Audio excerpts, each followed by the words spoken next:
This will be the fourth session, and the last session that will tackle the modules in English.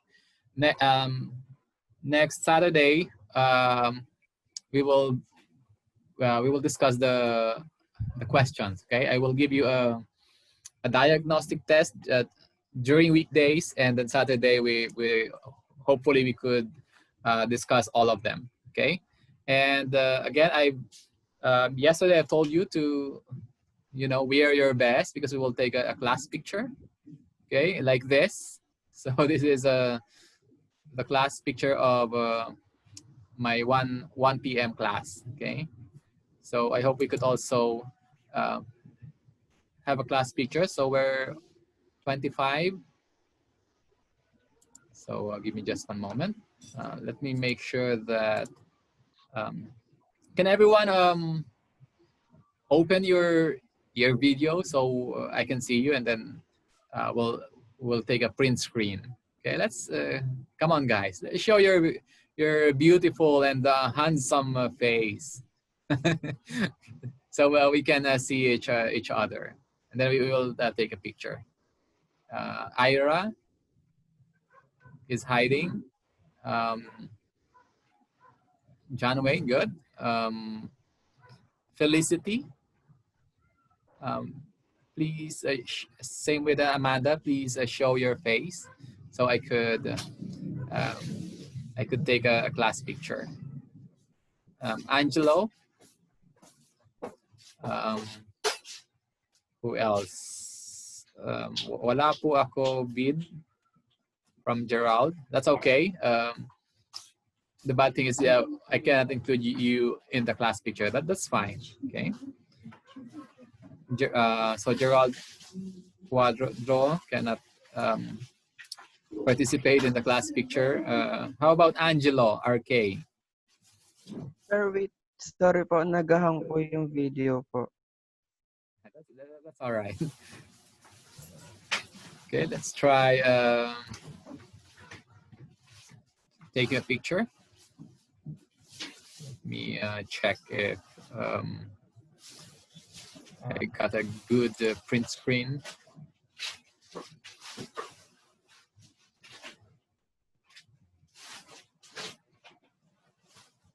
So you're 1, 2, 3, 4, 5. So 25. Very good. So everyone is captured in the video except Gerald, but that's fine. Okay, let me just save this. Then we will continue to our lesson.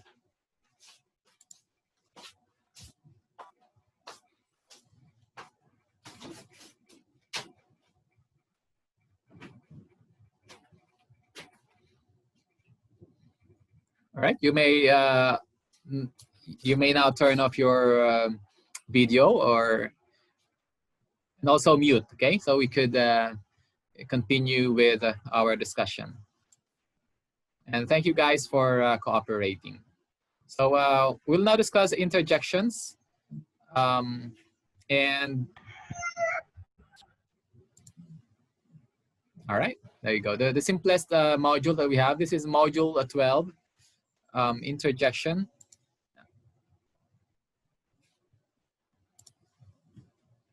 Can you guys see the, hold for a moment.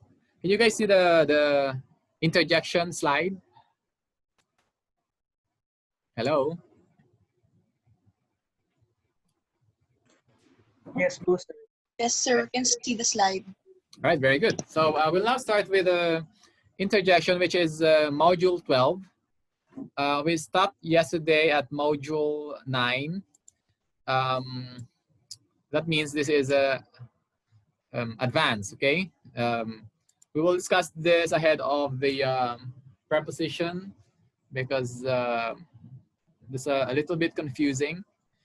And also the conjunctions, okay? So this is the easiest module, which I will discuss first. And you might ask, what is an interjection, right? So basically, those are just the words or phrase that expresses an emotion. Okay, that's the basic definition. And the examples are here, like or you're not sure, you say I don't know, something like that. So the definition is it's a short exclamation that expresses emotion. Okay, and it's a part of speech, meaning it is also important to learn. Okay, and you might be surprised, but in the English language there are 16 types of interjection. Okay, there's the doubt, pity, realization, disapproval, irritation, panic, dismay, disappointment, embarrassment, pain, disgust, surprise, elation, pleasure, relief, and boredom. So let's try to discuss them one by one. Let's begin with doubt. So these are expressions such as upcut is the entrance exam of UST. See, something like that. Or you could also use I'm not sure about passing the UST. So that's doubt. Or if someone asks you, what do you think of this reviewer? You might reply, I don't know if it will help. See, that's an expression of doubt. And we could also use interjections to express pity, like, alas, your diagnostic test is 20 out of 100. Like some of you might experience yesterday, some got 3 out of 10. So you might say, oh dear, I've only got 3 out of 10.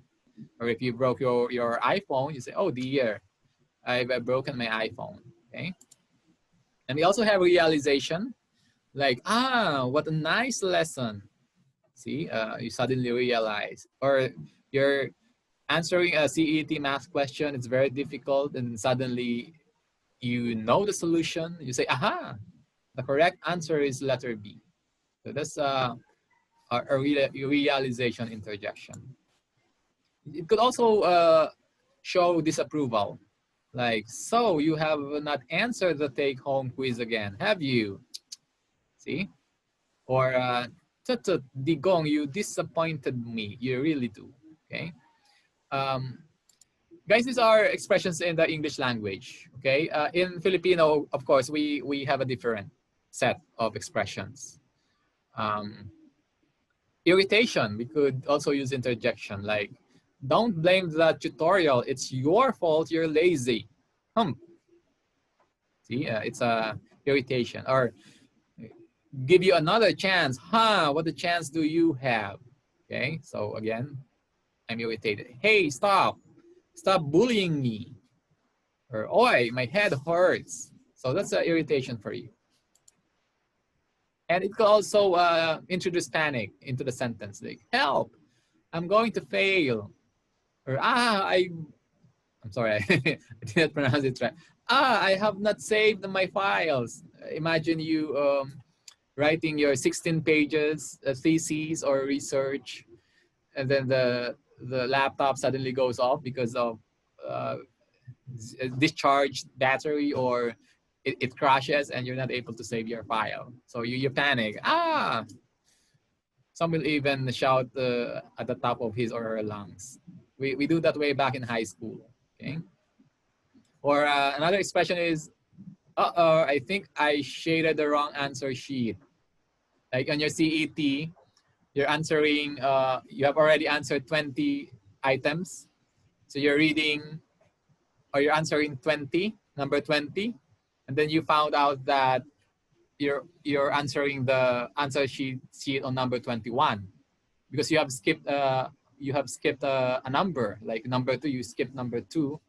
So when you're answering number 2, you shaded number 3, and you do the same for the next 17 questions. So you say, so that's the time you panic, because that means that even if you choose the correct answer, you answered in the wrong number. Okay. And it could also mean dismay, like, oh no, did I leave my assignments at home? Or, oh, I'm not going to fail, am I? I have reviewed so hard because I really want QP. Or I could also say, oops, I almost forgot my English mnemonics. So you might experience this. That's why I don't want you to forget your mnemonics, the FAMO yesterday that we had discussed. Those are conjunctive adverbs or transition words like therefore, however, also, meanwhile, otherwise.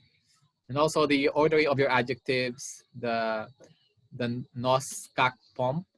Okay, do not forget that. Number, opinion, size, shape, okay, condition, age, color, pattern, what is origin, material, and purpose. So that's how you order your adjectives. Also, interjections can introduce disappointment into the sentence, like, "Ow, it's a shame I didn't pass the OST." You're disappointed. You're hoping that you become a DOST scholar someday. And it could also be embarrassment, like, can I go to the CR? Like, imagine this is a real classroom and you're embarrassed to ask your teacher that you need to go, okay, because of the emergency call of nature. So you just say, ma'am, can I go out? Okay. Or if you don't know the answer and you're embarrassed to say so, you could say, I don't think, wait, let me check my notes if it's correct. Okay. That's the embarrassment interjection for you. And then pain again, the interjection is, ouch, you step on my foot. Especially if you have an ingrown, someone steps on your foot.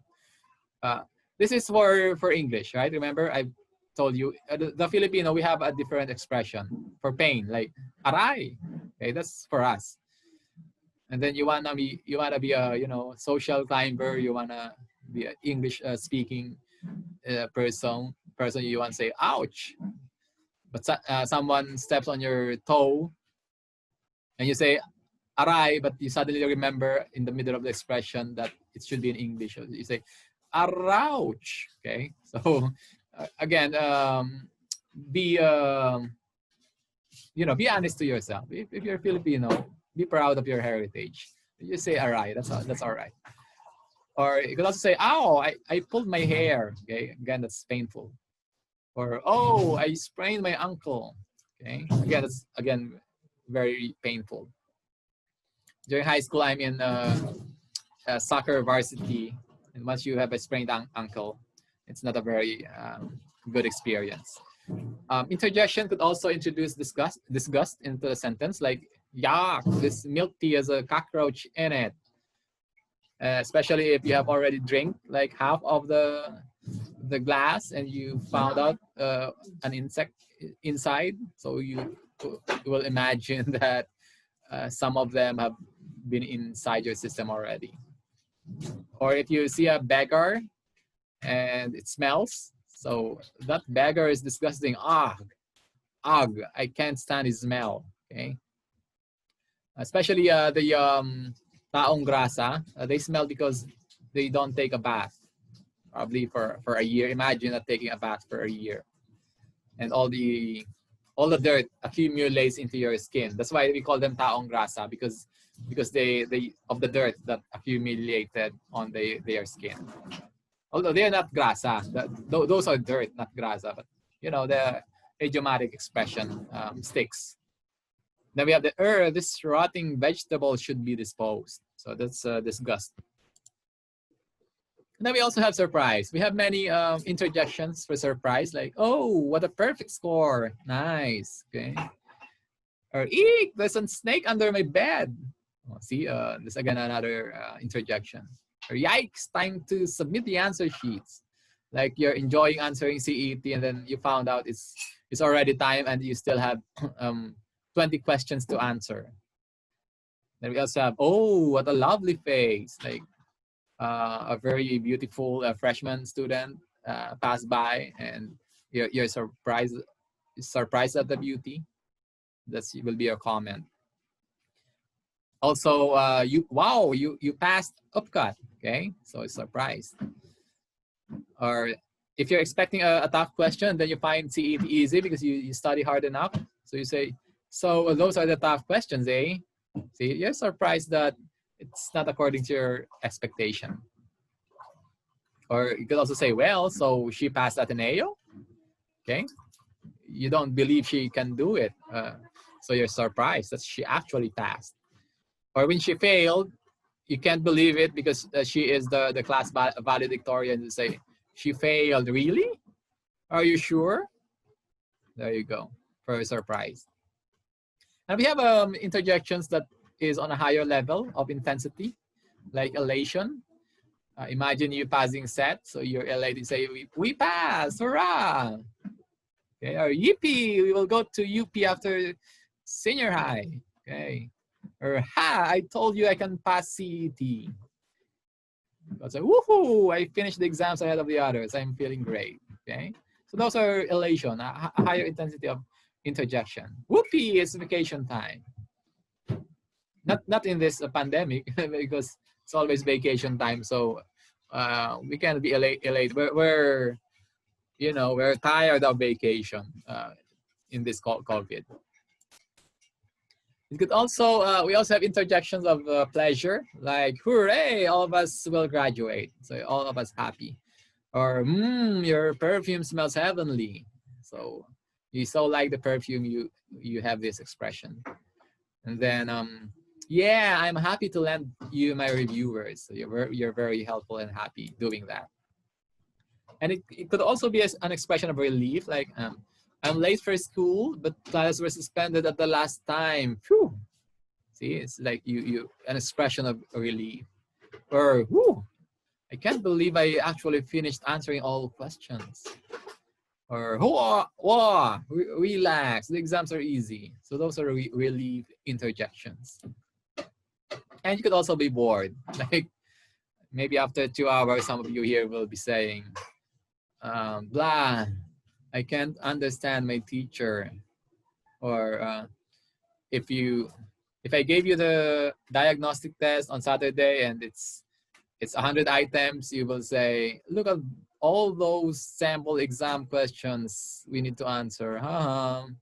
So, you know, just looking at the many questions, you feel bored. Or, whoa, relax, the exams are easy, okay? So interjections is a word, or it can be a group of words that show feelings or emotion. And sometimes they could also show strong emotion. And if that is the case, then you will need to use an exclamation point after the expression and usually separate it as a standalone sentence, okay? Like, wow, that boat is big. Or good grief, the sales are huge, okay? But if it's just a mild expression of emotion, then no need for the exclamation point. And you no need to separate it as a standalone sentence. You could just put in a comma, okay? So you could use it to begin the sentence and then you follow it with a comma to separate it with the rest of the sentence. Like here, the breeze is nice, okay? Or, well, let's go sailing, okay? So the expression there is not that strong, okay? And that ends our discussion of interjection. And I will, again, and the module is not complete if there's no code. So I'm going to leave you with this code. Learn everything you can, anytime you can, from anyone you can. There will always come a time when you will be grateful you did, okay? So it helps to be, you know, always eager to learn and become a lifelong learner. So meaning even if you graduate, you keep on learning. And that ends the module on interjection. We'll now begin the next module on conjunction.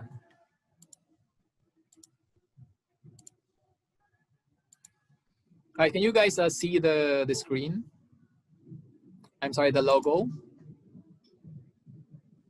Yes, sir. All right, very good. So conjunction. So this is module 10. I started module 12, interjection. I use that because some of you might log in late, okay? So you can do with missing interjections because those are just expressions. Now, conjunctions is a very important module because conjunctions, the function of that is to connect words, phrases, or clauses to one another, okay? So again, this is another definition. A conjunction is a word or group of words that connect two words, phrases, clauses, or any two sentences. And there are three types of conjunction: the coordinating conjunctions, the subordinating conjunctions, and the correlative conjunctions. You may find in other references, they only have two categories: the coordinating and subordinating. Because the correlative, you could put that under coordinating conjunction, okay? But we will discuss all three. So let's start with the coordinating conjunctions. So they are used to link or join two words or join two independent clauses, okay? When we say clause, it's not the clause of, an eagle. It's a clause. It means it is a unit of or group of words that contains a subject and a verb, okay? There's the one doing and there is the action in that clause, okay? So if you have two independent clause, meaning they can be a standalone sentence and you want to connect them, then we use coordinating conjunctions.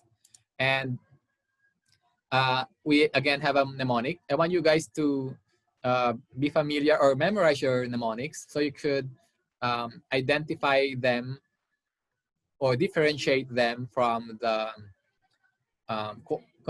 conjunctive adverbs, okay? The tamo, therefore, however, also, meanwhile, otherwise, okay? For coordinating conjunction, remember the fanboys. That's F stands for, and, nor, but, or, yet, and so, okay? So those are fanboys. So for example is Sam drank some water for he was thirsty. So this is a coordinating conjunction that functions the function is introducing the cause, okay? So the effect is Sam drank some water and the reason or the cause is he was thirsty, okay? For the conjunction and, I take milk and sugar in my tea. The function here of the conjunction is to add, okay? So there's milk and then I want to add another direct object. So I use and, okay? The nor, Sarah doesn't like apples, nor does she like pears. So this is introducing another option in the negative, okay? So another option that you will not take, okay? Then for but, all the children wanted to eat pizza, but no one wanted to buy it. So the but will introduce a second clause that is in contrast to the first.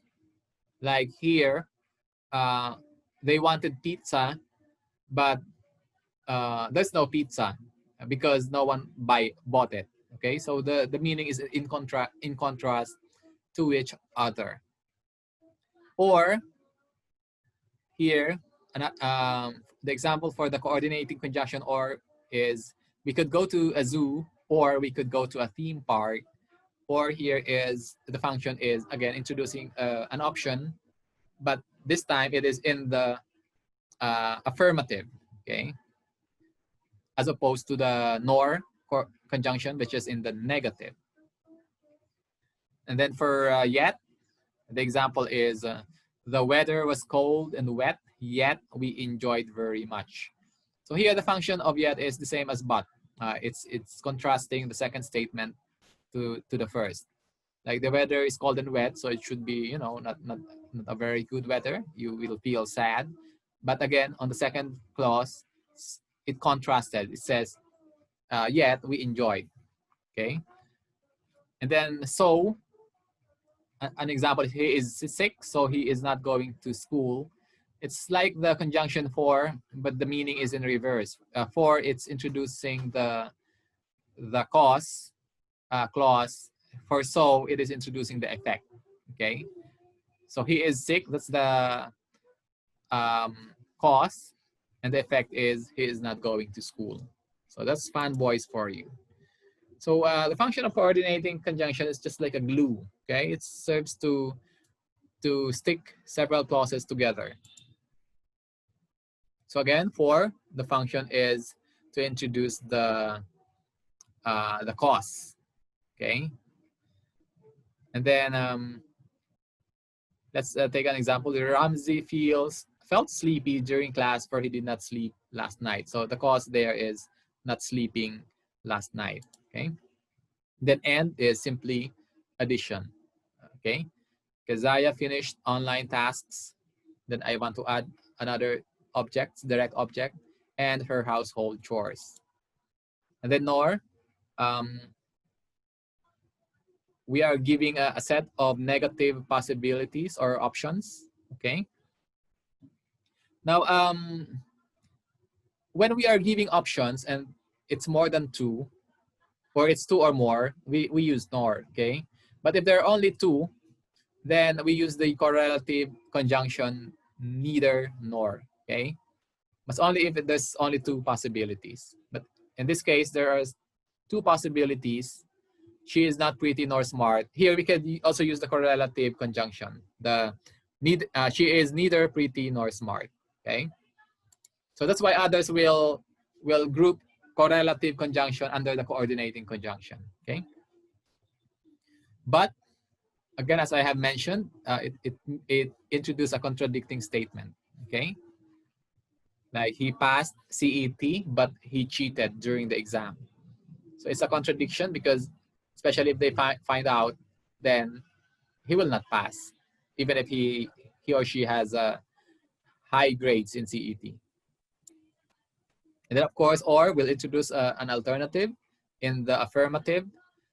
And if there are more than two, then you use or, two or more. But if there is only two choices, then you can use the correlative conjunction either or. It doesn't like either math or English. Okay, but you cannot use correlative conjunction if it's more than two. Like he doesn't like neither math, science, or English. I'm sorry, he doesn't like either math, science, or English. Then that is not correct.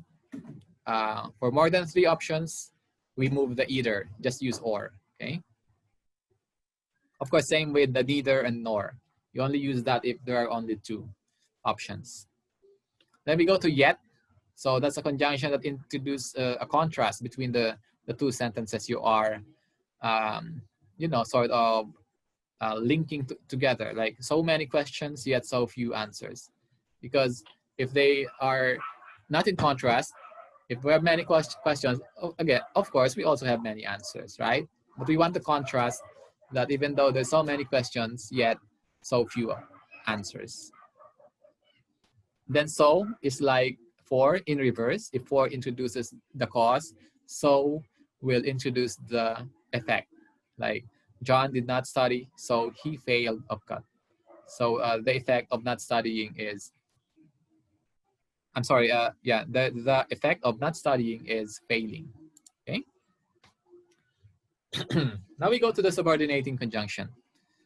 Subordinating conjunction, the difference of this to the coordinating conjunction is that it links one independent clause and two or more dependent clauses. Okay, so that's the meaning of subordinating conjunction. Okay, if you have a clause, which means it's just a verb and the subject, then it can be a sentence, right? Like I study a lot. So it can be a sentence. But if you put in a subordinating conjunction in front of that sentence, it becomes a dependent clause, like because I study a lot. It's no longer a complete sentence, right? It becomes dependent. It needs another clause to complete its meaning. So that's the use of subordinating conjunction. And again, there are many classifications, like for comparison, if you use than rather than, whether for time, we use after, as soon as, so on. Concession, we use though, although. Relative pronouns, we use the who, whoever. For reason, we use because. Condition, we have the if word. Place, we have the where and the wherever. Okay, this is what we call the interrogative of place. Relative, we use the demonstrative pronoun that and which, whatever, whichever. And for manner, we have the how, as though, and then as if. Okay. But we will not study all of this. Okay. In fact, these will not appear. All of these will appear. All of these will not appear on the exam. We just have to study the most used subordinating conjunctions. And again, like fanboys for coordinating conjunction, we have a mnemonic for the subordinating conjunction. And those are the I saw a wabab. So imagine a wabab is a cross between a dog and a bear. So that's my wabab. And then you saw it. I saw a wabab. So that will stand for I is for if, then since, as, when, although, and then the W is while. Okay, and then after, before, until, and because. So those are the most important subordinating conjunction. Every time you place them in a clause that is formally independent, the clause becomes dependent. Just like some of you guys, before you're independent, you can eat alone, and then you find a jowa, you become emotionally dependent to the jowa, so you cannot eat alone anymore. You need to eat with your boyfriend or girlfriend. Okay. So the subordinating conjunction can introduce a dependent clause, and the purpose of adding the subordinating conjunction is to modify the idea of the sentence. Okay. So for example, I'm going out after the film finishes. I could just say I'm going out. Okay. But if I want to introduce the time that I will go out, then I will use the subordinating conjunction. Okay. So the dependent clause here is after the film finishes. And subordinating conjunction, we could put it at the start of the sentence. Like, as soon as the film finishes, I'll go out. Okay. So as soon as is subordinating conjunction.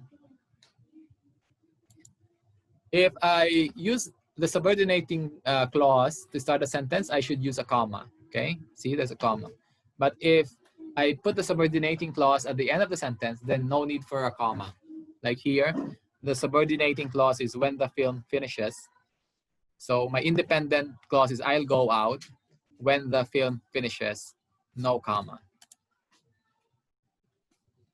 And again, we could think of subordinating conjunction as adverb clauses. Remember, adverb will describe a verb in terms of time, place, occurrence, manner. Okay, this is also the function of the subordinate clause, together with its subordinate conjunction. Take a look at this. After I called him. So I called him is an independent clause, right? It can be a sentence. I called him. But if I add an subordinating conjunction it becomes a dependent clause because it cannot have a complete meaning. If you say, after I called him, what? Right? It's incomplete. Okay. So if I say Barf would come, come can be described as with an adverb of time. Okay. When will this dog come? So this clause, after I called him, is now serving as an adverb clause. That's what you see here, adverb clause. Okay. Remember our discussion on adverb. It can be adverbs of time or adverbs of place. Okay. And changing your subordinating conjunction will change the meaning of your adverbial clause. Like here, after I called him, the adverbial clause is an adverb of time. But in the last sentence, Barf would come because I called him. Then because I called him has a different meaning. It's an adverb of what do you call this? It's an adverb of either a comment, okay, or it introduces a reason, okay, for the first clause, which is Barf would come, okay. Now, after subordinating conjunction, we will now discuss correlative conjunction. And again, correlative conjunctions are just coordinating conjunction with a pair, okay?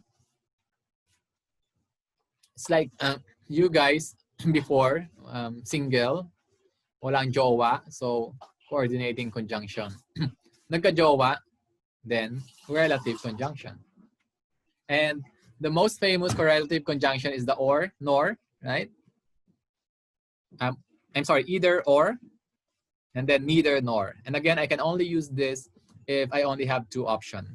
If there are more than two options, then you cannot use neither nor. Just the simple coordinating conjunction nor, okay? And same with either or. But we also have others like not only, and then paired with but also, okay? Not only, I visited not only Germany, but also Spanish. I'm sorry, that should be Spain, but also Spain. I did not make this, who made this? English grammar here.com. They don't know their grammar. Sorry about that. I just noticed. And also other correlative conjunction like both and then and, okay? Both Tom and Jim are rich.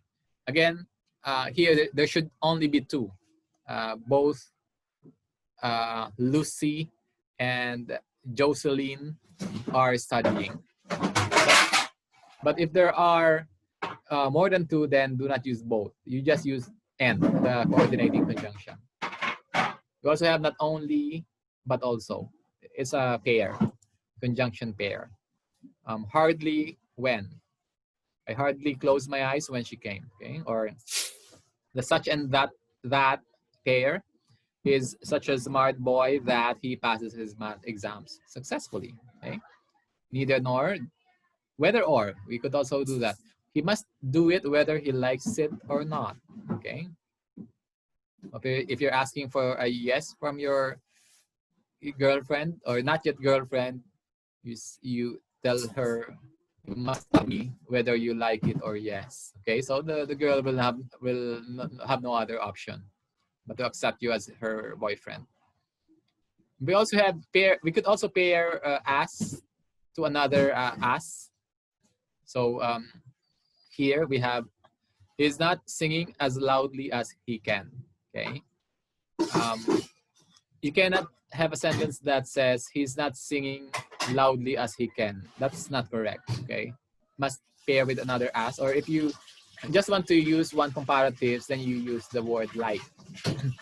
That's a pronoun. Okay. That's a preposition. He's not singing as loudly like he can. Okay. And then we also have rather than.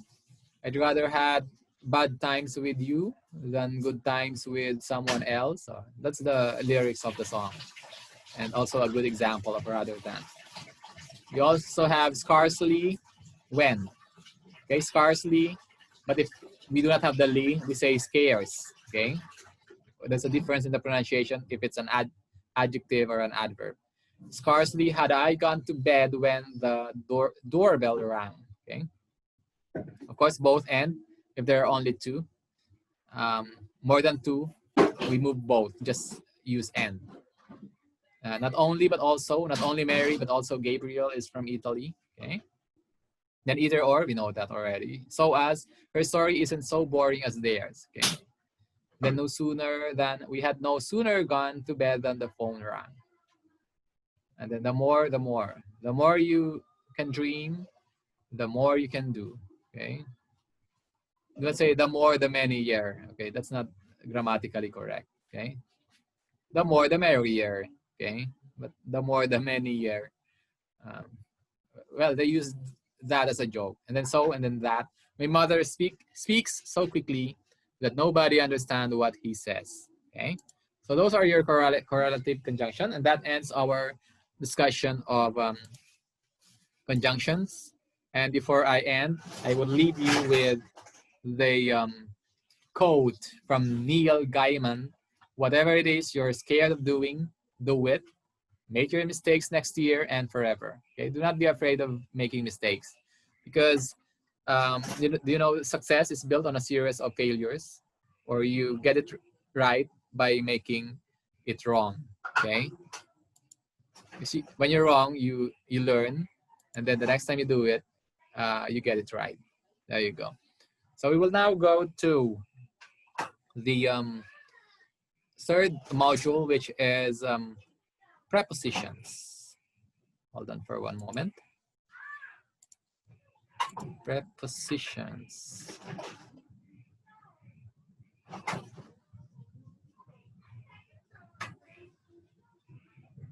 Conjunctions. Interjections. Prepositions. There you go.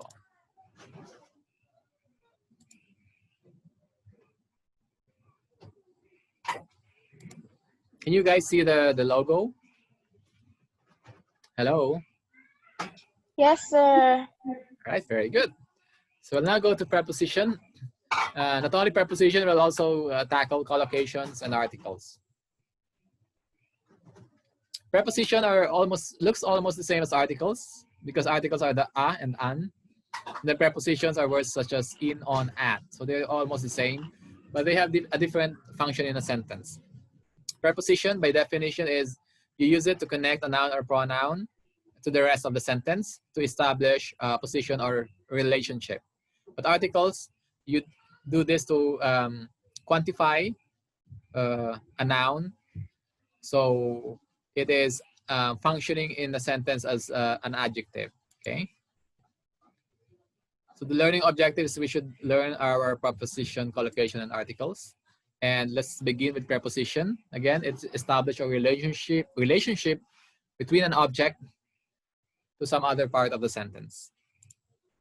And there are many types like location, position, motion, direction, attachment or detachment, time, and description. And sometimes one preposition can function as either attachment, preposition of attachment, and can also function as a preposition of description. Like for example, the preposition with, okay? The boy is with his father, so it's an attachment. But I could also use it as a preposition of description, like she wanted to marry a man with money, okay? Meaning she wanted to marry a rich man, okay? Or a girl with honors is the best girlfriend. See, with is a preposition of description. Now we will tackle the most common prepositions and the prepositions where Filipinos are committing the most errors, and those are the prepositions in, on, and at. And we could use this as a preposition of location. And when doing so, remember this rule that the inverted triangle.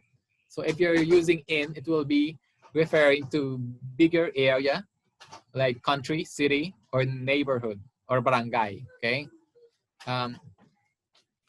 it is the area is big, such that you cannot pinpoint or find what you're looking for or the object of the preposition.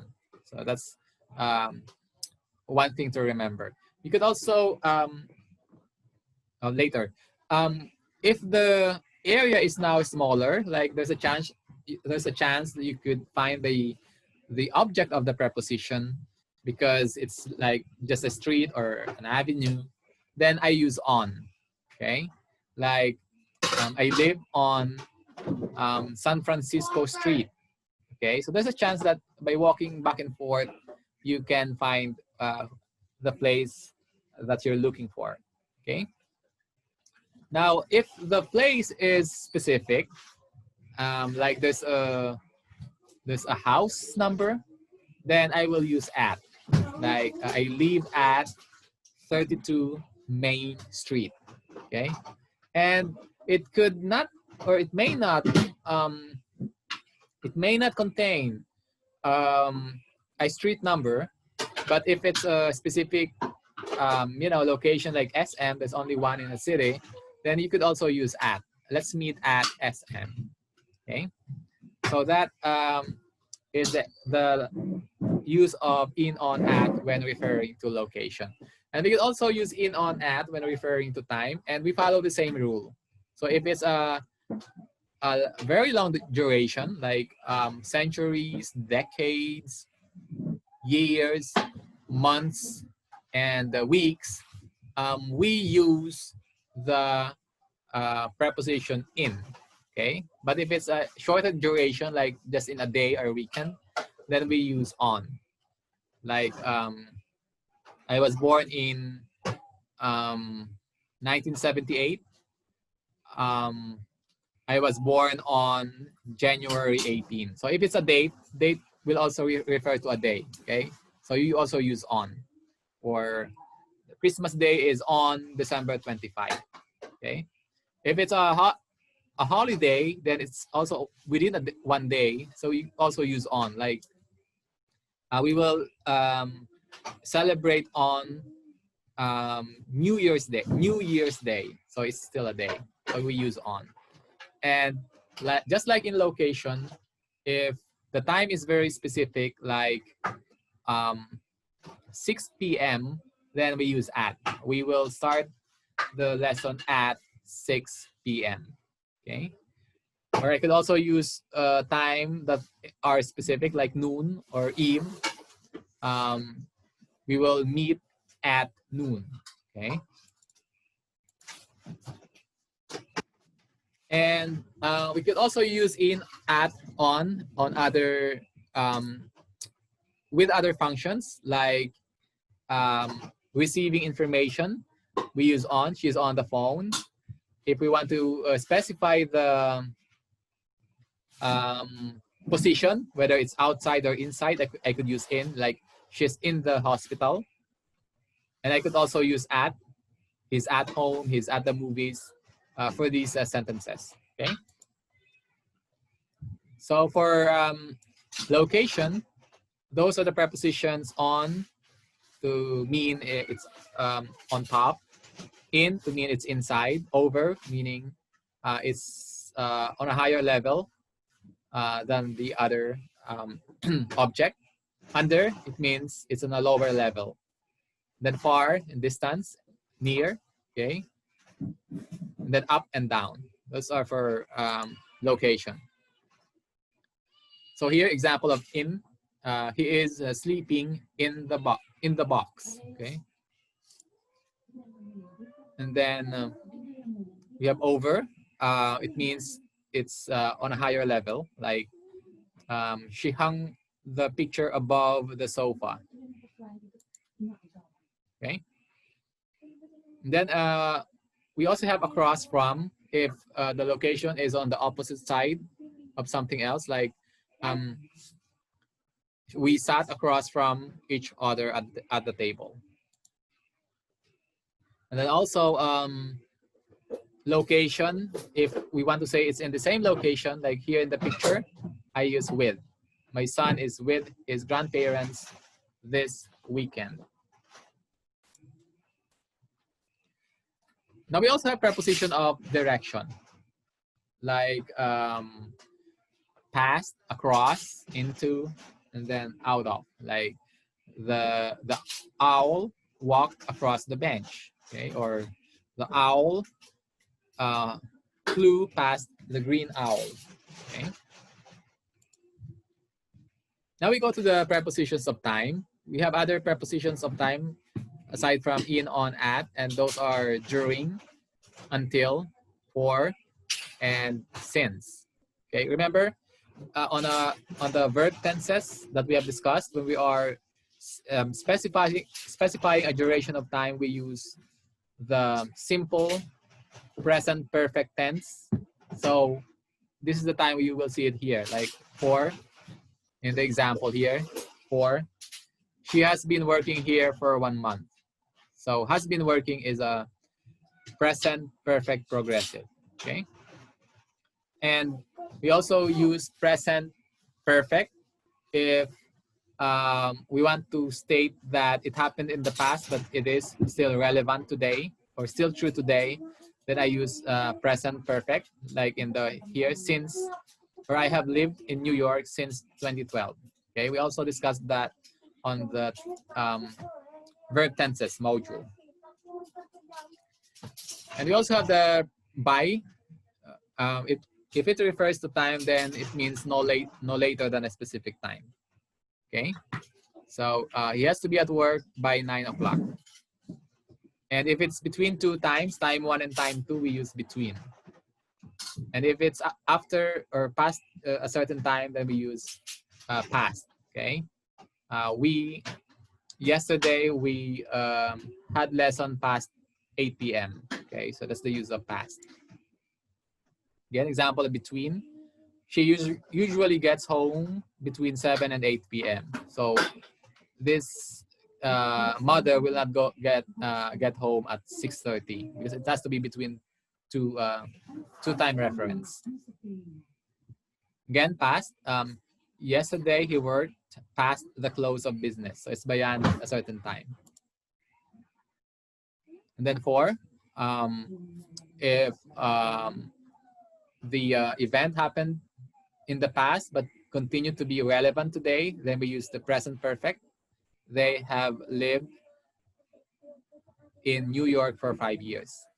So they started living 5 years ago, that's in the past, but still true today.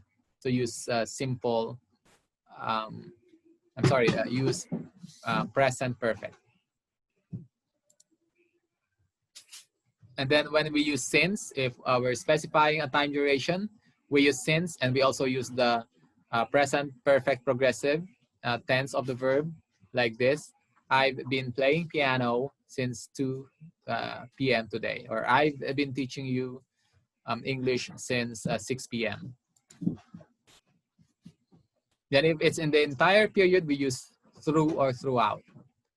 Like Pollyanna turns off her camera throughout the lesson, okay? And then another preposition during, if it's on the same time of our particular event, like Joy Marie slept during the entire presentation. So I don't know if she is sleeping. I hope not. Now, if it's a source of information, then this might come up in your CET exam. If it's printed, then you use in. Like I saw a difficult English question in my reviewer. So you use in because it's a book. But if you saw it via electronics means, I saw a test question on the internet, or I saw it on TV, then you use on. You listen to music, you heard it on the radio, so you use on, okay? Again, source of information. He found an interesting fact in a book or in a magazine, but I heard it on the radio read it on the internet and talk to you on the phone. Okay.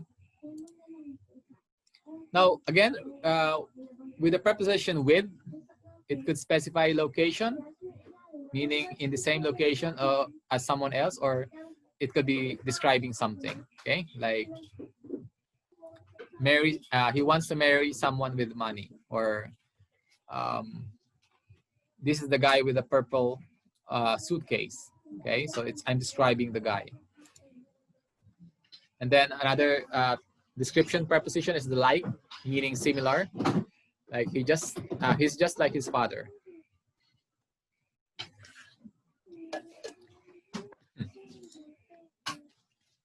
Another is of. This is a description of unseen characteristics, like she's a woman of the law. It means this woman is by the book.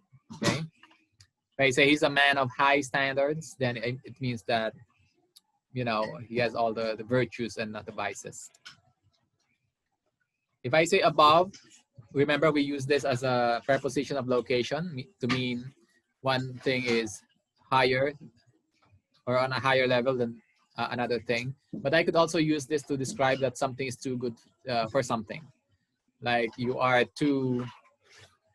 you're above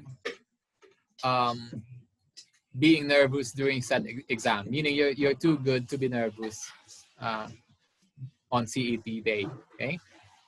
Or he's above accepting bribes. You're too good to be corrupt. Okay. Could also use about, like there's something about him that I love. Okay. Now on, we could use it on weather if we're referring to a day, like on rainy days, on a beautiful Sunday. So it follows the rule that if it's a day, then you use on. If it's a year or a week, you use in. So same with weather, we follow the same. But if it's a type of weather which can last for several days, like rainy weather, which could be several days, then we use in. Okay. Same with the rule that we have discussed already. We had fun playing in the snow. Okay, snow can last for several days. Or I could also use during to mean that during the entire weather event, like we couldn't drive anywhere during the snowstorm. So that ends our discussion on preposition. We will now go to collocations. Well, there's no way to learn this, but it's like vocabulary. You just have to familiarize yourself that there are prepositions that have a paired word. Okay, usually a verb. Okay, like advertisement for. Okay, you can say advertisement to. That's not correct.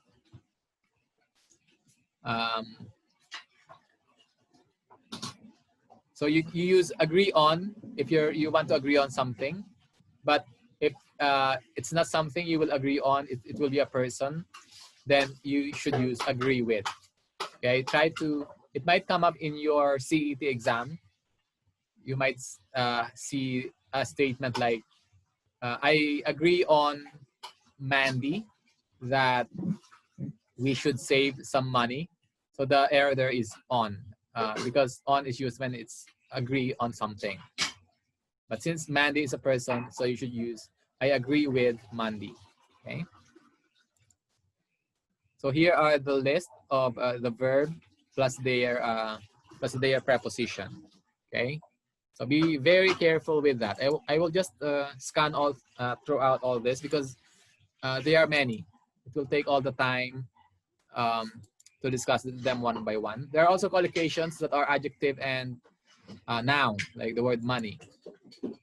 Verb, and there are verbs that have many collocations. So you just review them when you have the time. Okay. We will not discuss this because we have another module to discuss. So you can read this when I send to you the PowerPoint presentation. So you can read and add vocabulary into your head, vocabulary of collocation. Okay, because there are many. Now, I will go to the next part, which is also important, the articles. Okay, there you go. Articles. So articles are words that comes before a noun, and it defines the noun as either definite or indefinite. Okay, or I'm sorry, specific or non-specific. So if it's specific, I use the definite article the. If it's non-specific, I use a or an. Okay. For example, if I ask you to get a chair, then you can just get any chair. It's not specific. Okay, but get only one. Okay. Because if I want you to get many, I will say get chairs. No article. Okay. But if I am specific about something, you cannot just get any, but a specific thing, like say log into the Zoom meeting. That there is definite. You cannot log to just any Zoom meeting that you have. You have to log into the Zoom meeting that I'm talking about, which is probably this Zoom meeting that we have. So there you go. If it's a singular noun beginning with a vowel, this is not correct. Should be beginning with a vowel sound. Then you use I'm sorry, you use an apple, okay? And if it begins with a consonant sound, you use a jacket, okay? And of course, the can be used for both singular and plural. So this is the illustration. If it's not specific, like you can just pick any apple, and it's just one, you use an apple, okay? If it's not beginning with a vowel sound, but consonant sounds rather, like banana, then you use an. You use a banana. Here you use an apple. But if I'm specific about something, they could be singular or many, like these apples. I could say the apple or the apples. Then you can just pick any apple. You have to pick the one I'm talking about, okay? And if there are many and you're not specific, then you use the null article. We call this the null article, meaning you do not use any article. And then count and non-count nouns. If it's a count nouns, then you use a and an to make it singular. Okay. To make it plural, do not use any articles. If it's definite, it could be singular or plural. Okay. If it's specific, you use the. But for non-count, either you cannot use a or an for non-count because you cannot count non-count nouns. You can say a water. Okay. So you can say the water if I am referring to specific water, but just say water if it's non-specific, no article.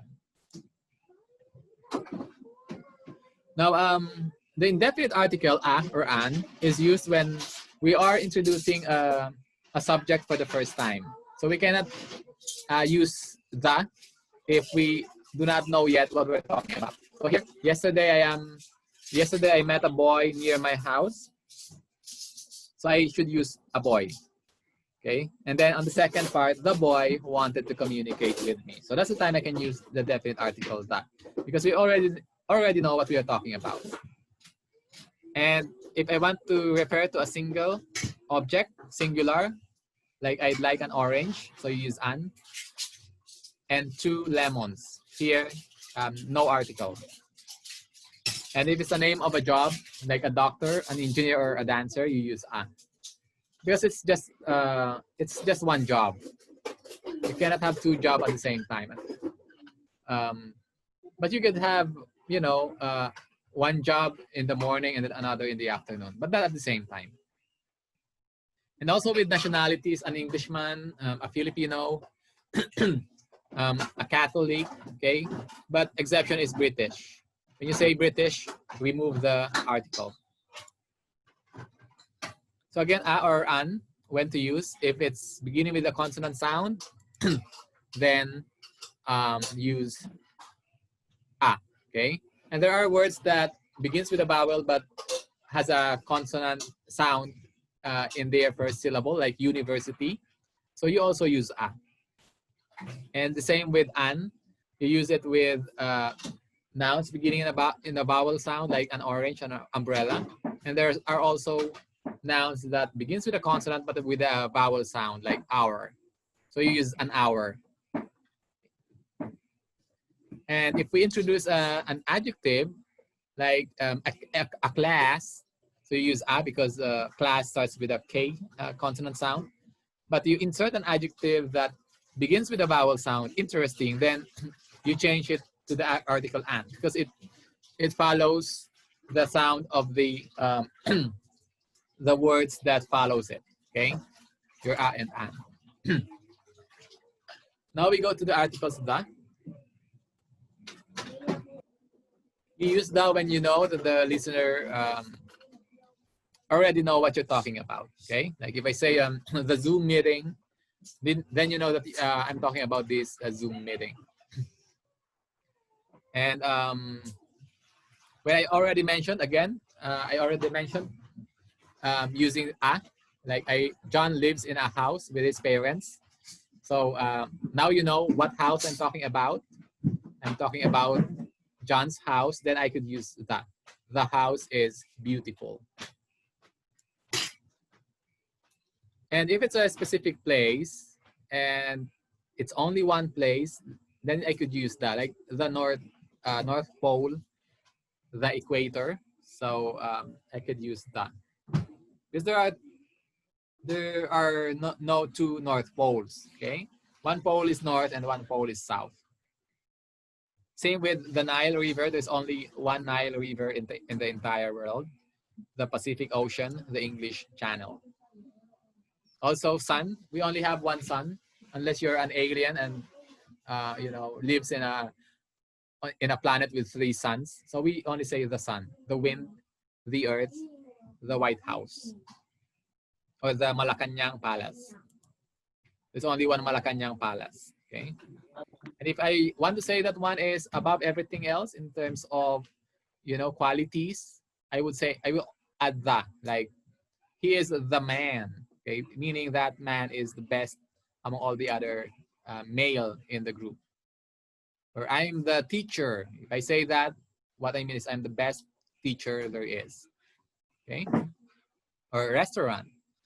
That is the restaurant to die for. Okay. But if it's an exception or an instance, for example, there's only one wind, so you say the wind. But if it's an instance like a cold wind or a hot wind, breezy wind, then there are so many instances. So you cannot use the, you have to use a, okay? Because now there are more than one.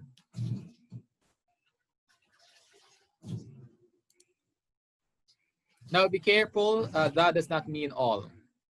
So if I'm talking about set reviewers printed in a book, and then I say the book are expensive, I do not mean all books are expensive.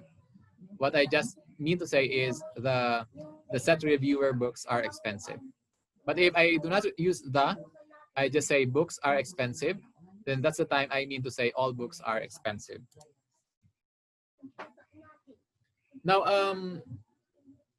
if we're talking about abstract nouns, if you can remember your noun module, or general ideas, then we do not use the articles.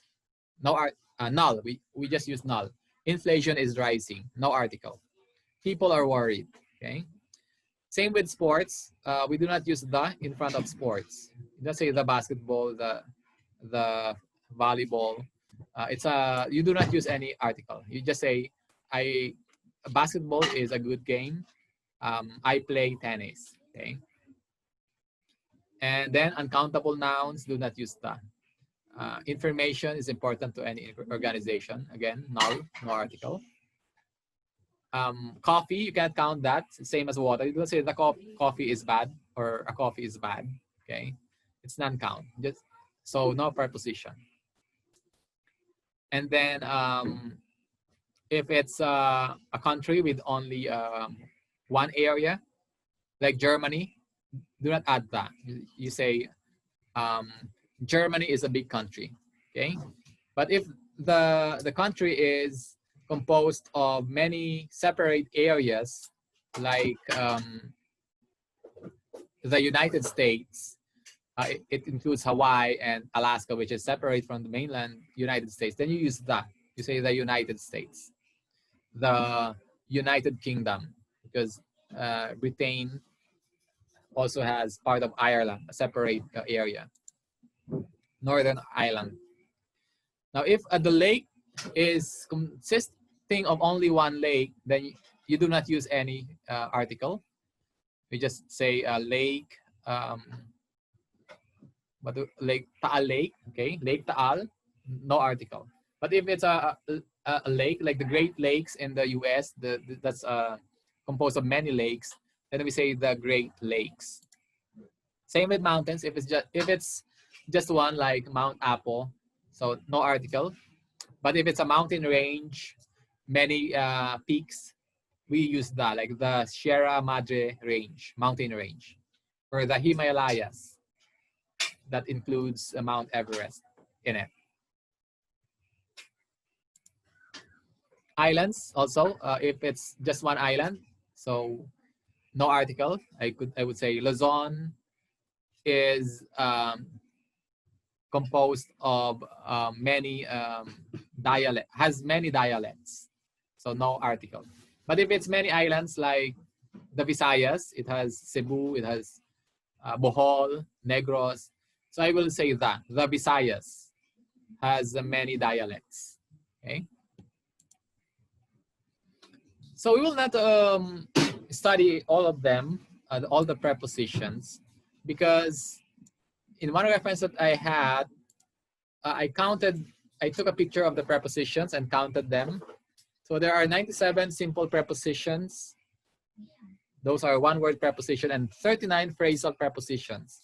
Prepositions that are composed of 2 words. Okay, so that's imagine that's a total of 134. If we will study all of them, it will take the entire night. So we just concentrate on in, on, at, and all the others. But I want to also point to you the preposition come, like in the cum laude, okay, or magna cum laude, or summa cum laude. It's a Latin preposition that has the same meaning as the word with. So cum laude is with honor, magna cum laude is with high honor, and summa cum laude is with highest honor. But if you will check it on Merriam-Webster, you type cum and then search, it will turn out that it could also mean semen or orgasm. So you must be very careful when using words that you do not know or you're not familiar, because you might end up like this, a governor from Laguna. So he had this poster, gift giving, cum feeding. Okay, he might be meaning to say he will do a gift giving with feeding, but the meaning changes, and this becomes viral in Facebook. It's now meaning to say gift giving and semen feeding of semen. So you might wonder how it will taste. Again, that's that's just make fun of a very boring session. Okay, so that ends the discussion. Always remember, do not use preposition that you are not familiar with, because you might end up with a poor governor from Laguna. Okay, become a laughing stock on Facebook. And I will end this with again a quote: "The only way to have a friend is to be one," from Ralph Waldo Emerson. Okay, you cannot make friends if you're not friendly. Okay, so in this class, I hope you you will make friends with your classmates, and you can help each other once you take your CET. You could share best practices, how to review or schedule your review sessions. So be friendly, and you will gain a lot of friends. And that ends module 12. We will now go to module 13, the last of our modules, and that module is about sentence construction. Governor namin yan. Oh, from Rose. So Rose is from Laguna. The beneficiary of the gift giving cum feeding. Now we'll go to last module, sentence construction. Can you guys see the logo? Hello? Yes, sir. All right, very good. So this is the last of the long modules in English that we have. Next week, we will tackle a diagnostic test. I will give you the test within this week, and then on Saturday, we will try to answer as many questions as we can. And I suggest to my other class that we merge. So I will start discussing at 1 p.m. and it will continue until 8. Okay, so you are invited to join my 1 p.m. class, and we will discuss as many questions as we can. So that will be a 7-hour marathon. Discuss all the English test questions that might come up. So you may opt to just join us at 6 p.m. or you may also join us as early as 1. Okay, but make sure that you have a lot of food and also snack. You're near the bathroom, so you could take your pee break and not miss a lot of questions. So we will now discuss sentence construction. We will begin with a definition of a sentence. What is a sentence? So those are a group of words that starts with a capital letter and ends with a full stop. Okay. So for example, the sentence, "Hey, students have logged in. Have you?" So all of these are sentences. Okay. Another definition is it contains a subject and a predicate, and there might be some sentences that do not have one, either subject or predicate in it, but they are implied. Examples are, my teacher loves to study, so we have a subject and a predicate. But if the sentence is, do your homework, you might think this is incorrect because there's no subject in the sentence, but this has no error because the subject, students, is implied there. Or if your parent is looking at you and tells you, do your homework, then the subject there is you. Okay. I could also have a sentence without a predicate, like, hey dad. Okay. But it actually has a predicate, only it's not mentioned. Like it's meaning, hey dad, look at me. Okay. Hey dad, look at me. Okay. Think of me. I think it's in a song. Okay. So it has a subject and a predicate, but it's implied. And English is very fond of, removing the rest of the words in a sentence if it's already understood. And we call that the ellipsis. Okay, the deliberate omission of a parts of speech. Like here, the laser printer is excellent, but the dot matrix printer is getting better. Printer is the noun here being described by the adjective laser and also dot matrix. But I could remove the noun printer on the second time it is mentioned. So that's ellipsis. So I will just put in, the laser printer is excellent, but the dot matrix is getting better. Okay, and you might think, if you encounter a question like this, you might think that there's an error. That matrix is an adjective, so it does not have a noun following it. But if you select that as an error, then you will make a mistake because this is an example of an ellipse. Okay. And there are also wrong application of ellipsis. Like the red shirt is beside the white shirt, and I do not want to mention shirt twice in a sentence. So I use ellipsis. The red shirt is beside the white, and it becomes incomplete because it could be a white pants or a white dress. So if you want to remove the second shirt in the sentence, then use a semi-personal pronoun once, okay? And the right example for that, or if we will correct it, the sentence should read, the red shirt is beside the white ones. Okay, that's the way to do it. Now we will go to the voice sentence patterns. So basically we have a subject and then we have a verb, okay? So that makes a complete sentence, like boys sing, okay? I could add many objects of the preposition in this, but basically it's the same pattern, subject verb, like the boys in the choir from Detroit sing sweetly at Christmas. It's still SB pattern, okay? Especially if I'm using an intransitive verb. But if I use a transitive verb, then I will use the SVDO, subject verb and direct object pattern, like students write essays.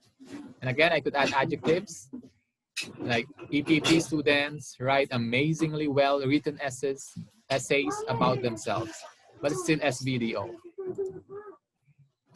The third pattern is the SVIODO. That's subject, verb, indirect object, and direct object. Like in the example, he sends his uncle postcards. Okay, and then there are we could add the adverbs and the adjectives. The caring mom lovingly bakes for big family delightful cookies, and it's still SVIODO pattern. Now I also have the SVDOOC, meaning there's a direct object, and then I have another noun or pronoun that is the object complement of the direct object. Object complement is different from the subject complement because the object complement is describing or renaming the direct object. For example, the parents considered their child a genius. Okay, so genius here is the complement of the direct object child. Okay? The teacher thought him stupid. So stupid here is describing the direct object, him. It is not describing the teacher. Now we also have the subject linking verb and then the noun complement. So linking verb are the is or are, okay? Or the verbs of occurrence, becomes, becomes RP precedent. So the noun precedent and the subject digong is one and the same person. So that we call that the noun complement. If we use an adjective to be the subject complement, then we have this SLVAC, that's subject, linking verb, and then adjective complement. Like digong looks old. Okay, old is an adjective, and it is describing digong. And we also have the appositives, if you can still remember our modules on nouns. So we have the SAPVP. So that's, sorry, subject, the appositive phrase, and then the verb phrase. So we have it here, Digong, my friend, delivered a joke about rape. So this is a non-essential appositive, meaning I can remove the phrase, my friend, and the sentence still means relevant, okay? It's still good. Like Digong delivered a joke about rape. It's a good sentence, even if I remove the appositive. But if it's an essential appositive, like in the example, the President Ferdinand Marcos declares martial law. The meaning of the sentence will change if I remove Ferdinand Marcos. If I just say the President declares martial law, then you will be confused. What president or who is that president I'm talking about? So I need to put in the appositive, proper noun appositive to identify or make the sentence complete. Now we could also make a passive voice transformation. Like if I have the active voice pattern SVDO, I could transform that into by making the direct object the subject of the sentence. Okay. To do that, I will transform my verb into the passive form. Okay. And then the doer of the action will become part of the prepositional phrase introduced by the preposition by. Okay. For example, the active voice, the secretary is recorded. The secretary recorded the meeting. We put it into the active, passive voice. Then it will say the meeting was recorded by the secretary. Okay. And then I could remove by the secretary. I could just say the meeting was recorded. So in this sentence, I totally remove the doer of the action. But if you're in journalism, they will always tell you that, especially when you're writing news, that always use the active voice. Okay, do not use the passive. But passive voice have its purpose. For example, if I don't want the listener to know the doer of the verb, then I will use passive voice. Like say, for example, the sentence, I will shoot trespassers. Okay, so if I put that on a a sign and put it on my property, so every time there's a dead person turning up in my property with a bullet in his head, the police will look after me because of that sign. I will shoot trespassers.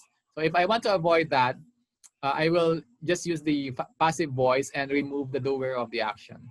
So I will just put on a sign, trespassers will be shot. Okay.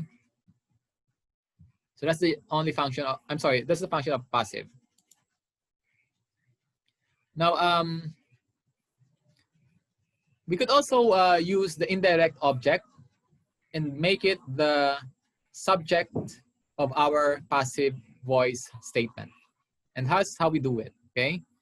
So we change the verb into the passive form, okay?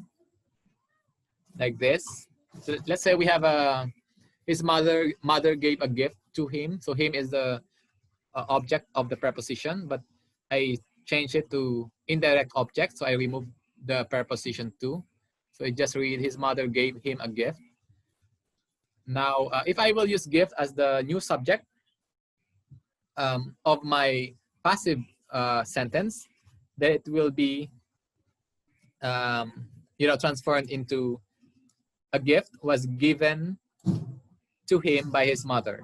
Okay, and then I can remove by his mother if I do not want to specify the doer of the action. So I will just say a gift was given to him. So this is the direct object being the subject. Okay, but I could also use the indirect object, but this time I will transform it into the subjective form, he, because him is in the objective form. Since it's going to be a subject of the passive voice, so I will use the pronoun equivalent subjective form he. He was given a gift by his mother. And if I can remove by his mother, so I'll just say he was given a gift.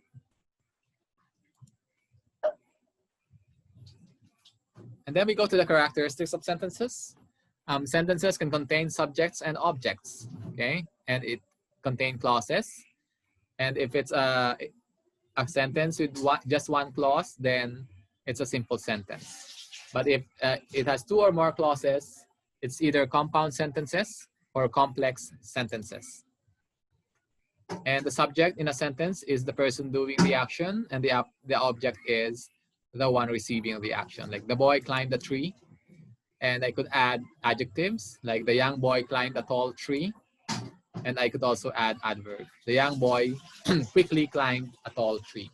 So if you can see, we are using all the parts of the sentence that we have discussed so far in order to create a long sentence, because sentence is just like a skeleton. It consists of many bones put together. In humans, this might appear in general science. There's a total of 206 bones in the human body. So you better remember that.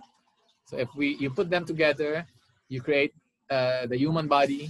Same with sentence. If you put words together, then you can create a sentence. And you can begin putting words together to create a clause. Okay, so clause contains a subject and a verb.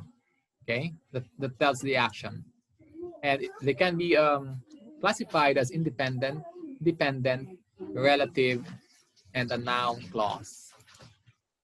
Okay, let's discuss independent clause. So independent clause is it has a subject and it has a verb, and it can stand alone as a sentence. Okay, you do not need to add anything.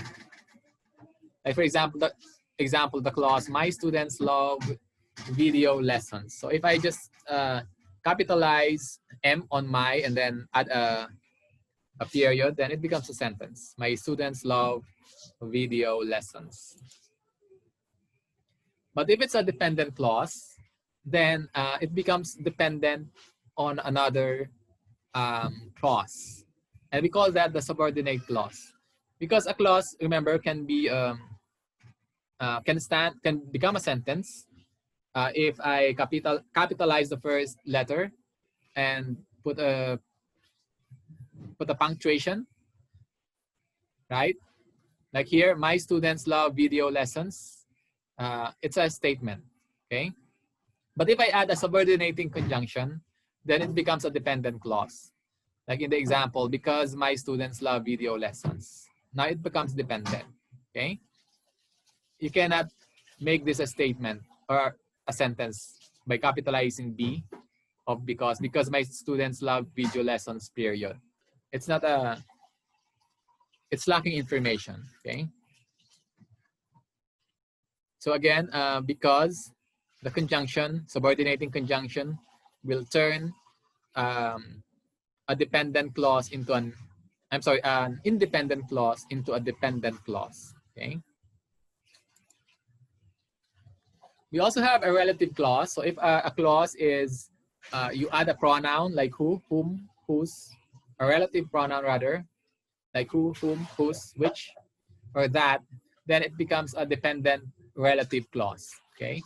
And I could also add an adverb of time, when, or of place, where, or of manner, why, and it becomes a relative clause. Sometimes they call that the adverbial clause. And again, relative clause are dependent clause. So examples are who love video lessons, that's a dependent clause, relative. Where lessons are uploaded, that's a relative clause. And for them to find meaning, I have to attach it to a main clause, which should be an independent clause. Like this one, my students watch videos on YouTube. I could make this a simple sentence. I just capitalize M on my and then add period, and it's a sentence. My students watch videos on YouTube. But I could also add my two dependent clauses above and turn it into this sentence. My students who love video lessons watch videos on YouTube where lessons are uploaded. See, I created a complex sentence by adding two relative clauses to an independent clause.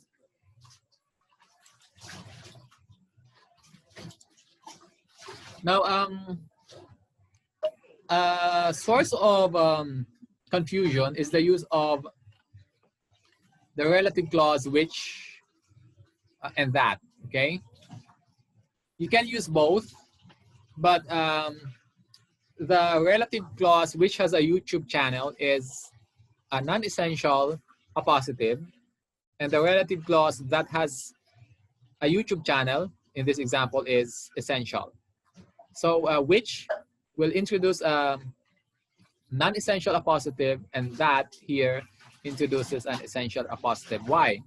Because in the statement, my Zoom class, which has a YouTube channel, is helping me review for set. You have only one Zoom class.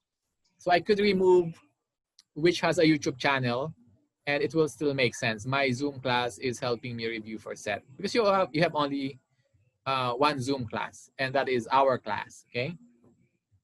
But if you are rich and you enroll in so many review classes for a set that use Zoom, then that's the time that you will need an essential appositive that begins with that, okay? For you to identify which Zoom class you are talking about. Like here, my Zoom class that has a YouTube channel is helping me review for a set. So in the second statement, you have many Zoom class. In the first statement where you use which, you only have one Zoom class. So that's the difference of the use of which and that. Now we also have noun clauses.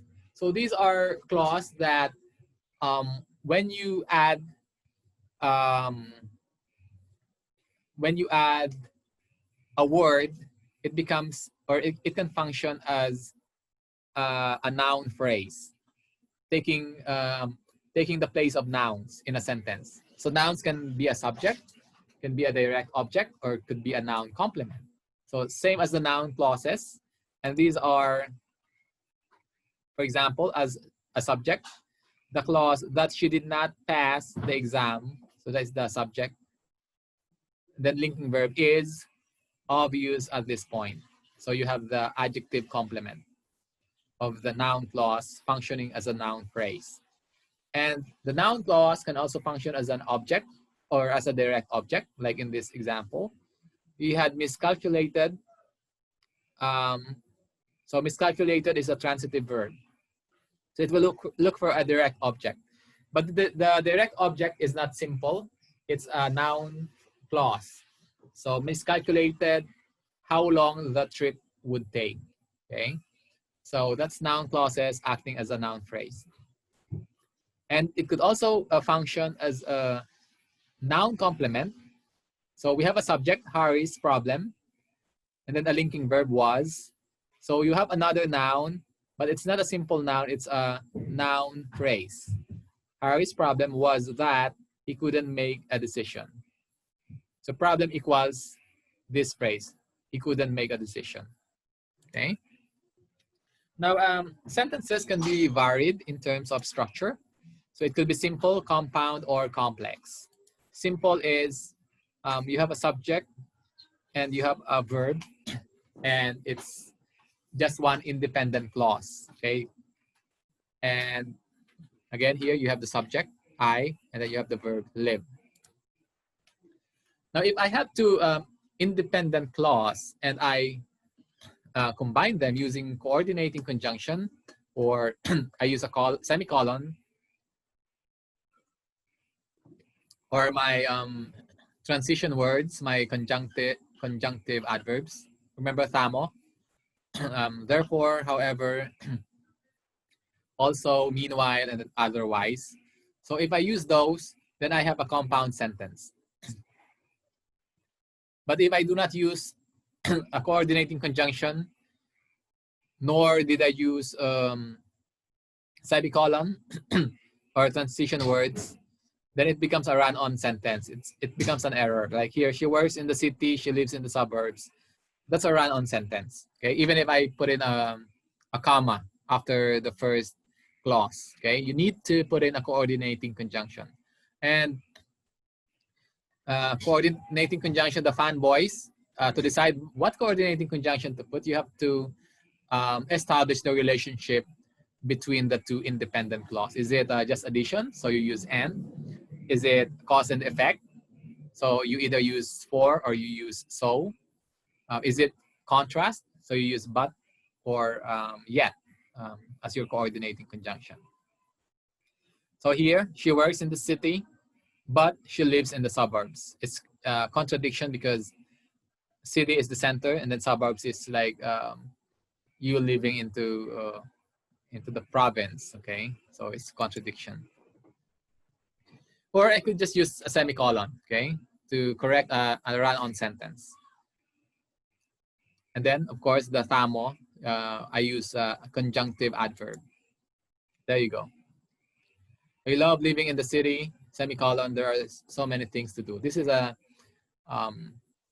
compound sentence without any conjunction. Or I could use a coordinating conjunction so, since this is cause and effect. So is the effect. So he couldn't watch the show, so he decided to tape it. Okay. But if the second clause is the cause, then I will use for.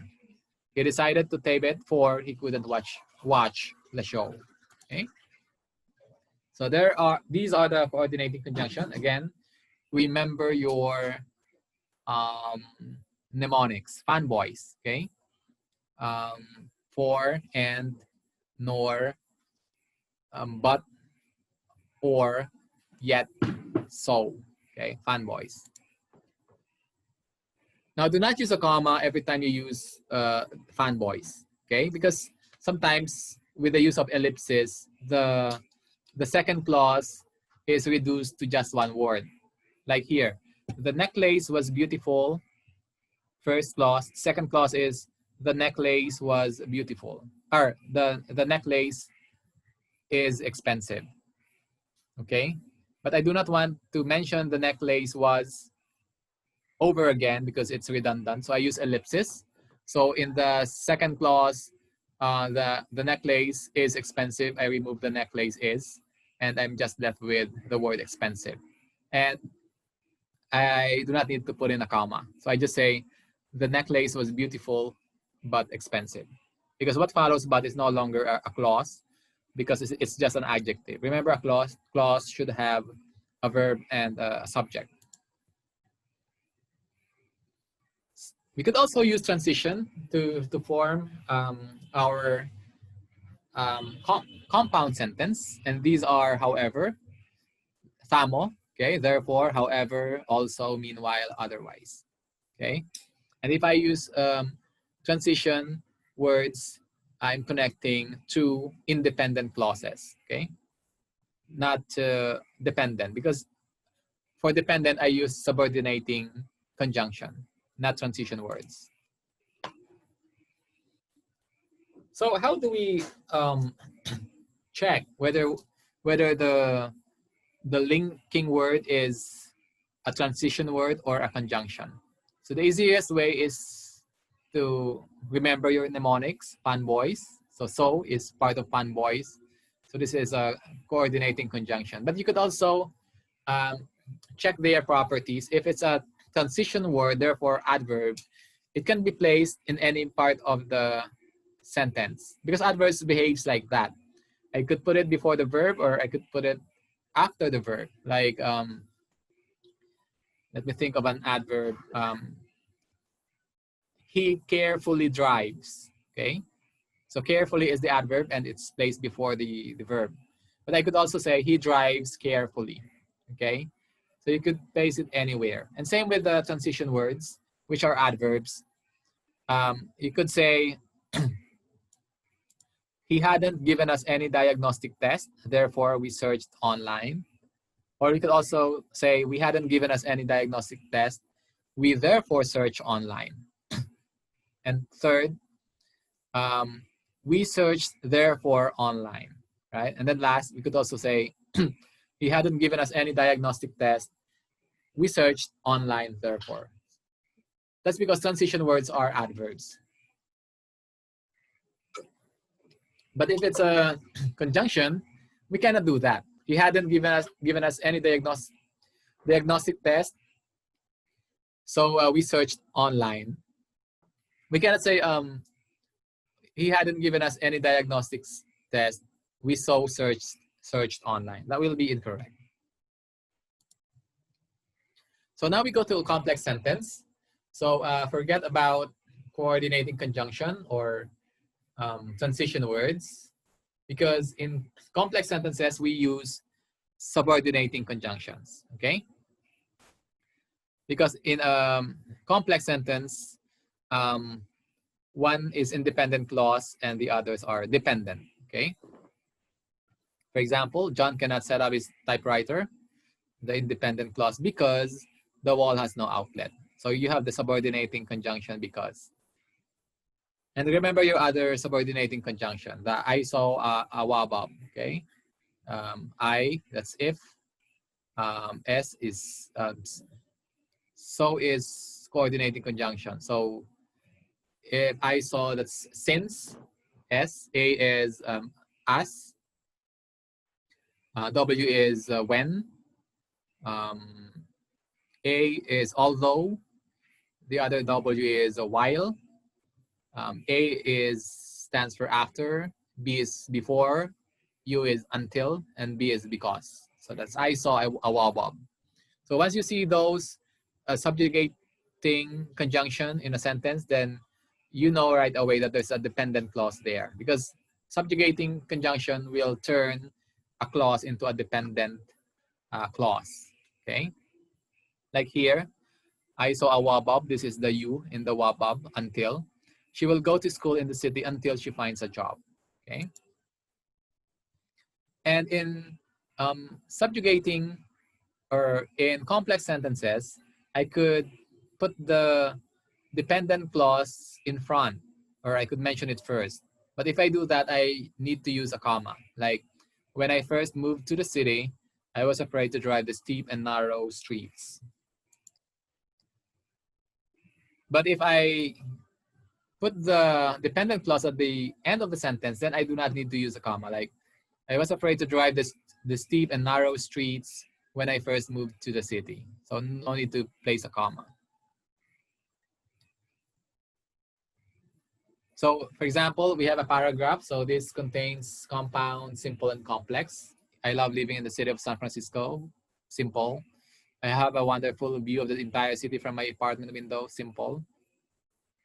In addition, I can see the Golden Gate Bridge, under which many cargo ships pass each day. So that's complex. I also like San Francisco because I can find wonderful restaurants with food from just about every country, semicolon. However, so this is compound because that's transition words. I don't like the traffic in the city.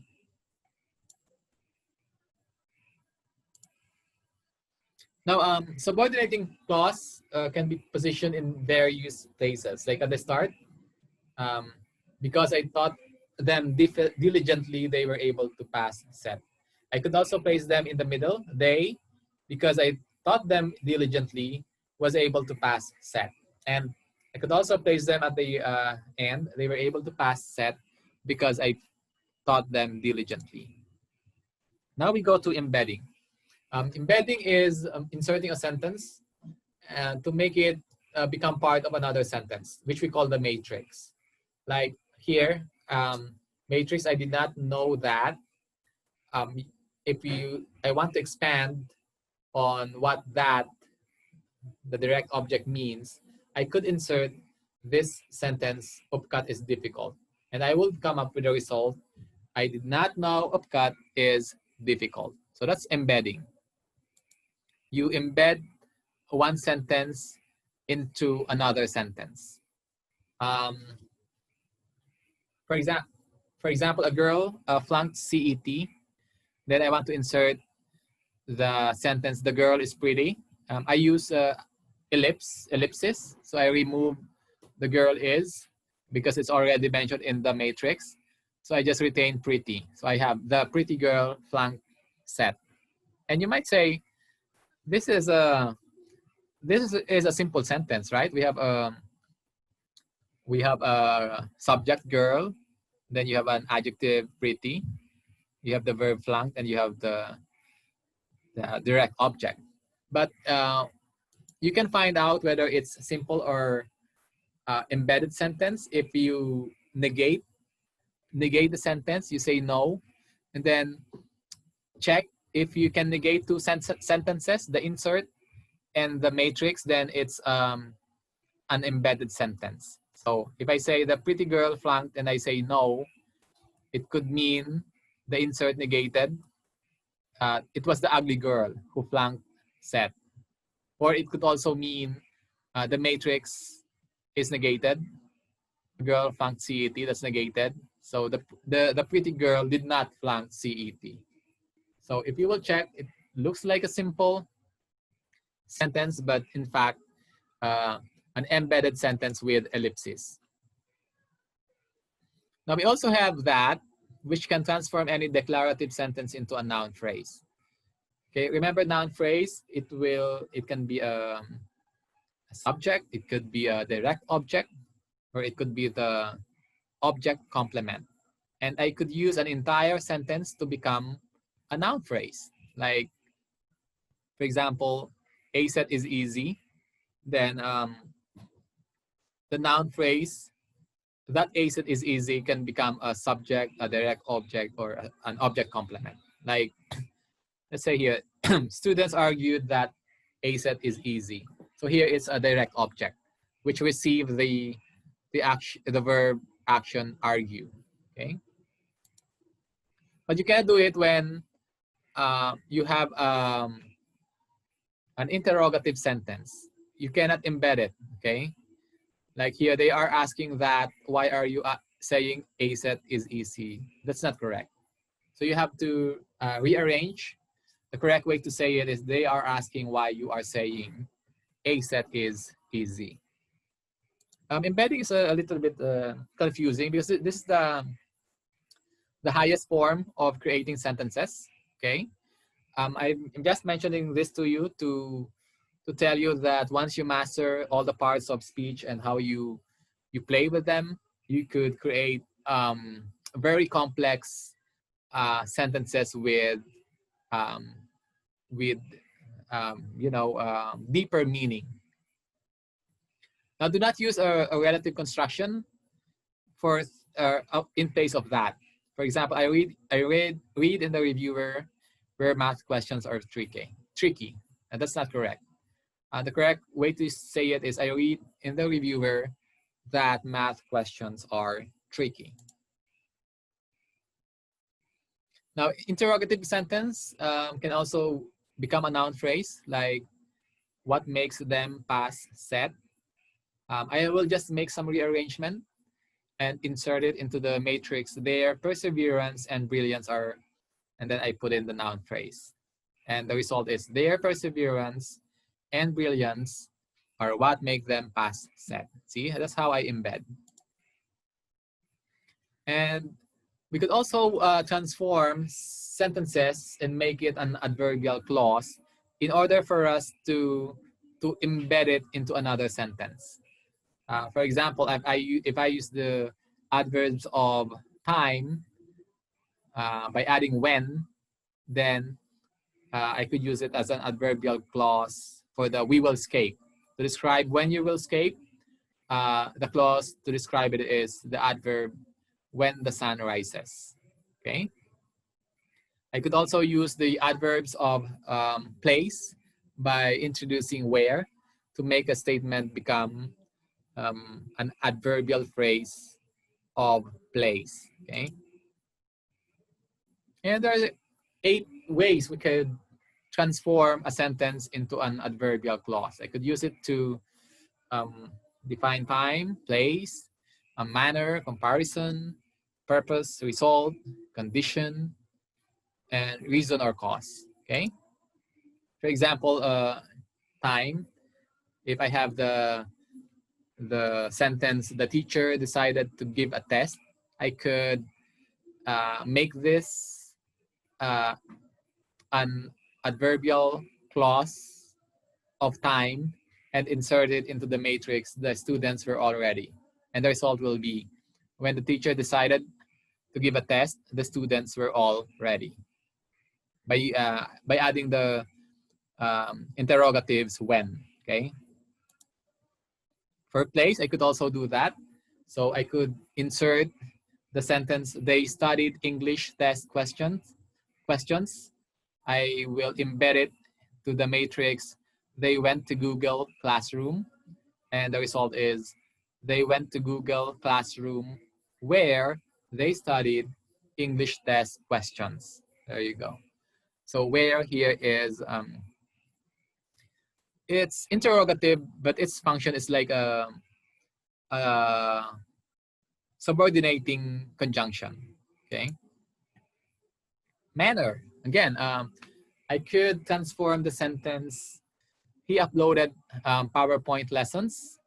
I will just add the preposition by, and it becomes an adverbial clause of manner. Okay. And insert it or embed it to the sentence matrix. He managed to convince students to stay at home. So the resulting statement will be, he managed to convince students to study at home by uploading PowerPoint lessons. Okay. What else? Comparison. So if I want to embed the statement Newton had been brilliant in his theory to the matrix sentence Einstein was brilliant in his theory, if you notice, we have redundant information, the words brilliant in his theory. Okay, so I can use ellipsis to simplify it.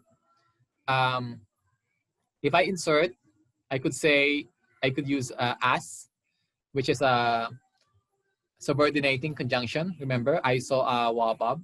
So that's a if, as, when, right? As, when, although, while, after, before, until, because. So as is a subordinating conjunction. So the sentence could read, Einstein was brilliant in his theory as Newton had been brilliant in his theory. And then I apply ellipsis. I remove brilliant in his theory. And the sentence will only read, Einstein was brilliant in his theory as Newton had been. You might think it's a simple sentence, but it's actually a complex sentence. Now we could also use the adverbial clause for a purpose by putting in the subjugating conjunction in order to. Okay, so the sentence, a teacher ensures all students learn, I could transform that into a dependent clause by adding a subordinating conjunction in order to. And it will read, in order to ensure all students learn, a teacher must teach asynchronously. See, I have embedded the insert sentence into the matrix sentence.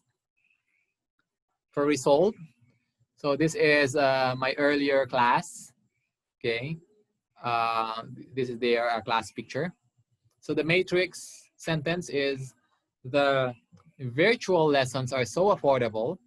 Now I want to insert the sentence, there are many online enrollees.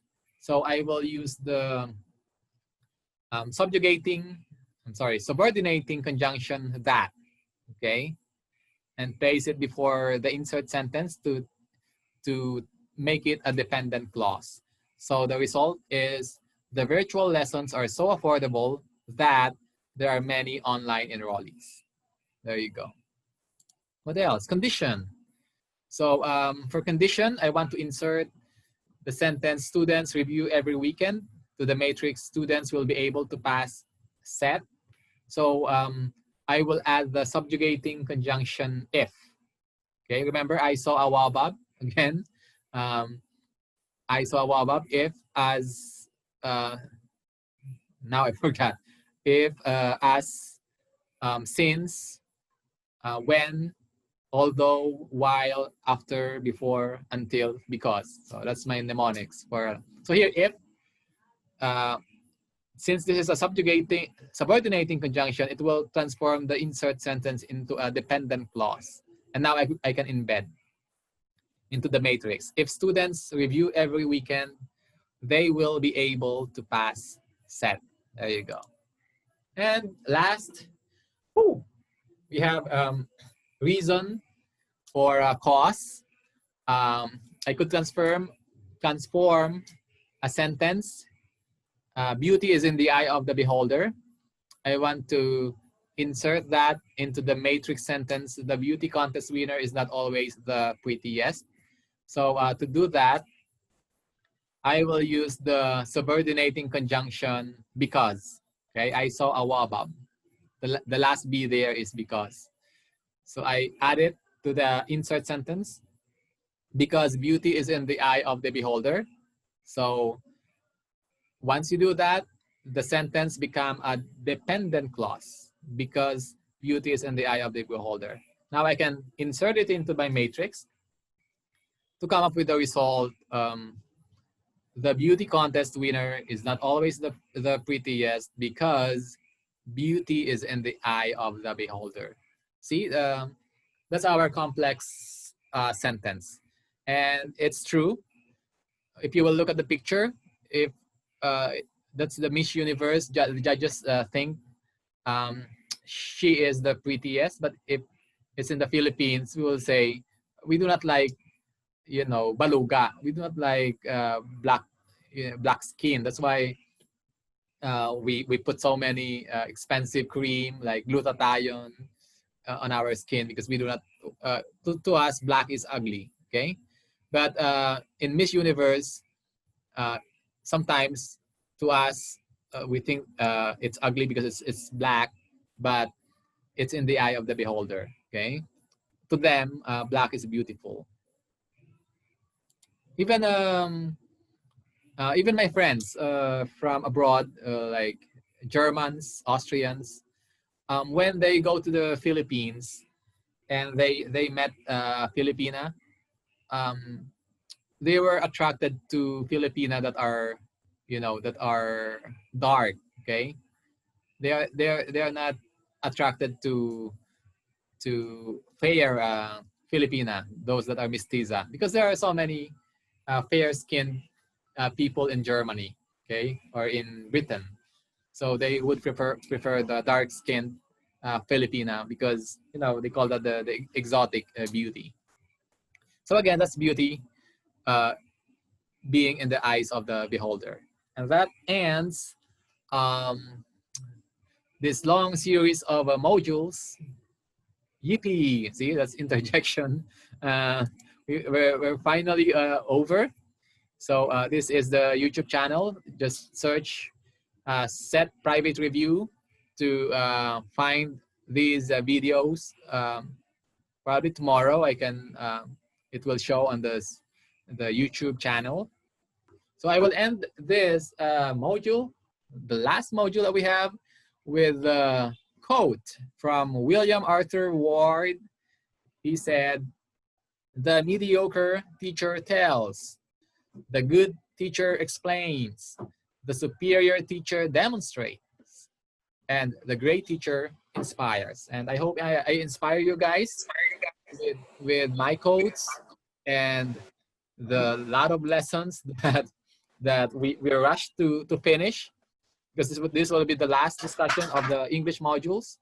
And next week, next Saturday, we will do the day of reckoning. Check whether the 4 sessions that we did are, whether it helped you guys answer English set test questions. Okay, so I might give you 100 question diagnostic test, and hopefully we could discuss them one by one. On Saturday, we will begin at 1 at the start of my first class. So you may join in Zoom at 1 until 8, the last of my class. All right, so this ends our discussion. Thank you for joining. Bye. See you next Saturday. Thank you po, sir. Bye. You're welcome. Bye.